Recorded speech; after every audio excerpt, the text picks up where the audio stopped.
Lesson 7.3, Understand Experimental Probability. In this lesson, we're going to learn how to determine the experimental probability of an event.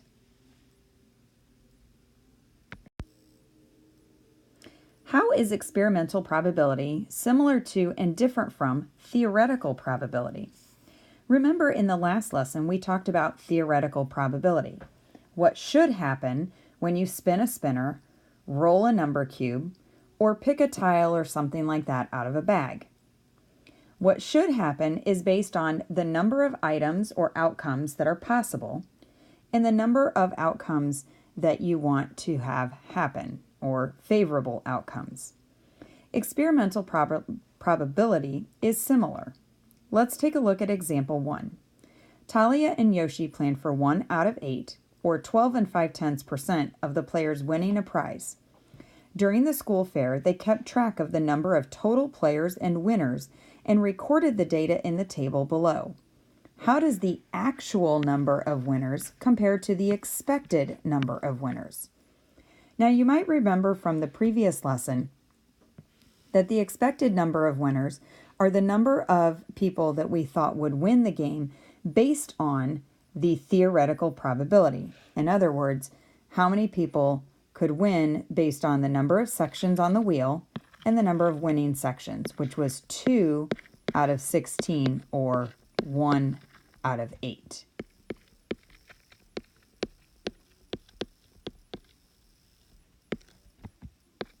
That's where that 12.5 or 12.5% comes from. But now let's take a look at the table, because the table shows us what actually happened when people played the game. In the table, you see that the total players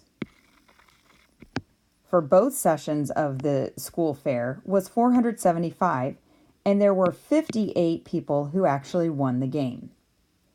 So the first step is to determine the relative frequency of winners. In other words, the ratio that describes the number of times the event occurs to the total number of times that they tried playing the game. So the ratio of winners to total players is what we call the relative frequency. How often did it happen? So during the first time period from 10 a.m. to noon, there were 22 winners out of 213 total players, which is about 10.3%. Between noon and 2 p.m., there were 36 winners out of 262 people who played the game, or 36 out of 262, which is about 13.7%. Overall, there were 58 winners out of 475 people who played the game, which means about 12.2% won. That would be 58 out of 475. So step 2 then is to look at the relative frequency, also called the experimental probability. Oops, let me try that again. All right. So the relative frequency is also known as the experimental probability, and compare that to what should have happened. So theoretical says what should happen,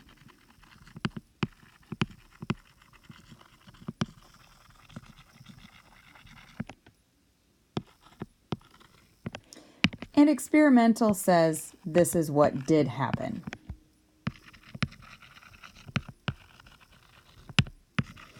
So when the event actually took place, the experimental probability tells us what actually happened when people played the game. They were spinning the spinner, and they counted the number of winners compared to the total number of players. So the theoretical probability was that 12.5% of the people playing the game would win. Experimentally, they found that 12.2% of the people actually won. So in the previous lesson, Talia and Yoshi expected about 63 winners for 500 players based on the theoretical probability. But however, based on the data, there were actually 58 winners out of 475 players. So the experimental probability is slightly lower than the theoretical probability of winning the game. There were slightly fewer winners than expected. But if you compare those percentages, they are very close together. Now let's take a look at the try it. During the second day of the school fair, Talia and Yoshi recorded 43 winners out of a total of 324 players. How does the actual number of winners compare to the expected number of winners? So again, the theoretical probability goes back to the probability that they spin red is 1 out of 8. The experimental probability is 43 out of 324. Let me try that again. And I want you to find that percentage. Remember, to find that percentage, you need to divide 43 by 324. You'll get a decimal, and then you multiply by 100 to change that into your percent. Do that now and come back and check your answer. For this problem, the experimental probability is about 13 3/10%. This means the experimental probability is greater than the theoretical probability, which means there were more winners than expected. Example 2 continues on Joaquin's game at the school fair. This time we're going to use experimental probability to make predictions.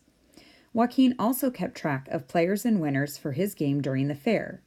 Based on the results shown in the table, how many winners should he expect if 300 people play his game? So now we're going to base this prediction from the actual number of winners, or the experimental probability, that tells us about the number of players and winners for his game. So overall, Joaquin had 71 winners out of 460 people that played his game. That's this number right here in the bottom row of your table. We are going to take that relative frequency, or that fraction, 71 winners out of 416 players, and we're going to use that in a proportion to solve to find the likely number of winners if 300 people played his game. So in this case, we're going to solve that by dividing both sides of the proportion by, multiplying both sides of that proportion by 300.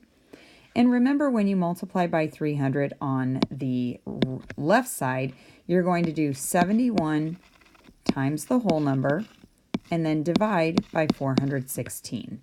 That's what this part means right here. And when you do that, you get 51 2/10 approximately. So what that means is Joaquin should expect about 51 or 52 winners out of 300 people playing his game.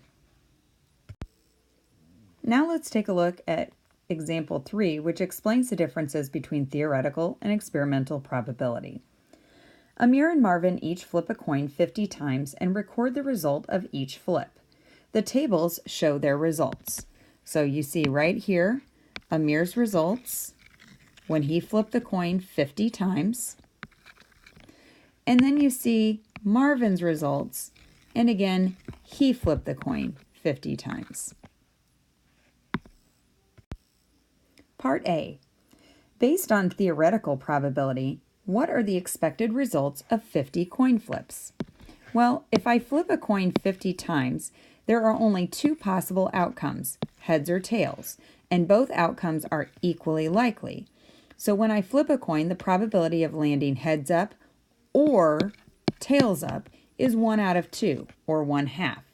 So after 50 flips, what should happen, and that's a big what should, oops, wrong color, hang on. What should happen is we should get about 25 heads and 25 tails. So in the theoretical realm,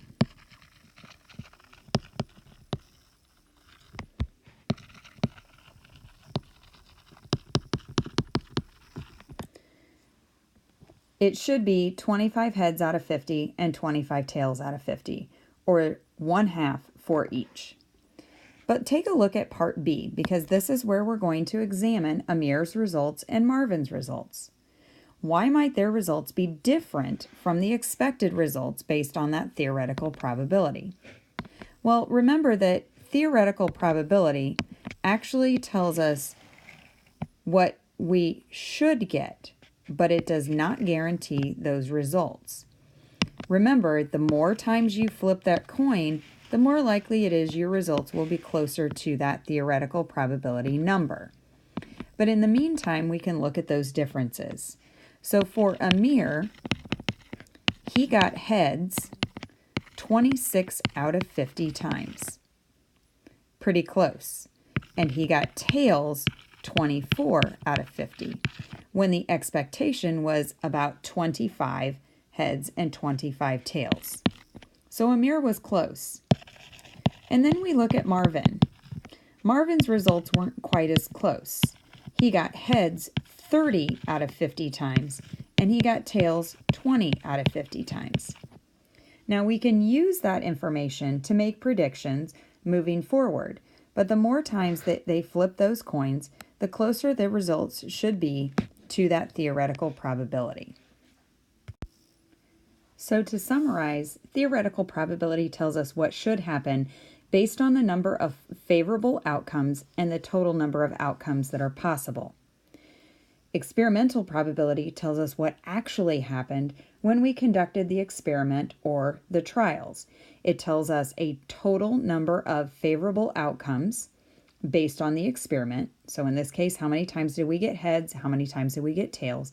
Out of the total number of times that we flipped the coin, or the number of times we conducted the experiment.